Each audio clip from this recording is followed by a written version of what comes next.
Alors, comme on le disait, on vient de quitter le C7 pour se tourner vers le E7.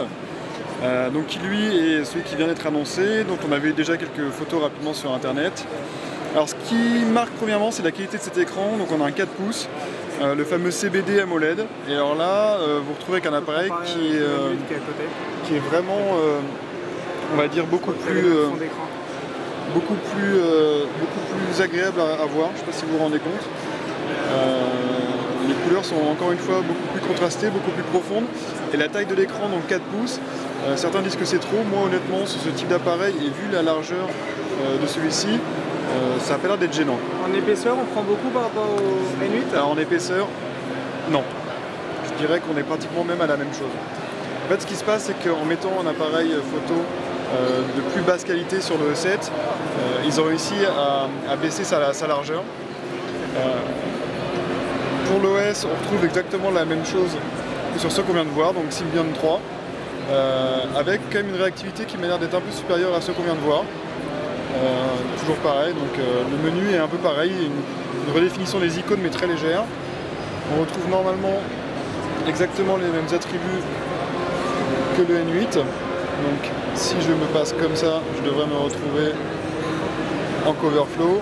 Et là pareil, il n'y a pas grand chose à dire sur la rapidité du Coverflow. C'est assez bluffant.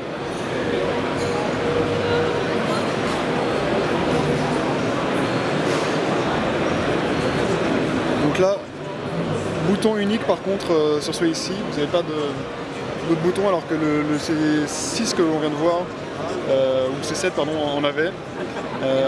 Sinon bien sûr le vrai plus de cet appareil, c'est le clavier, alors qui va rappeler aux heureux possesseurs du N97 la même sensation, donc avec une ouverture qui est un peu plus large, un peu plus ouverte, donc on se rapproche plus de ce que c'est le N97 mini, avec un système qui est encore une fois très épuré. Ça a l'air résistant, hein, c'est un portable qui est un peu plus lourd mais qui fait pas très lourd, qui fait vraiment très fin.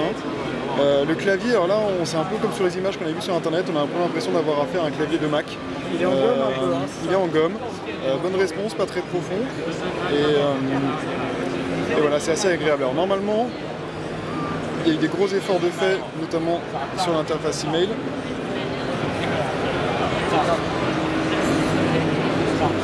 Donc là, on a quand même un écran qui nous permet facilement de lire des emails. Voilà, c'est le vrai communicateur. On se retrouve un peu pour les chanceux qui ont eu le 90 avec un produit à peu près équivalent.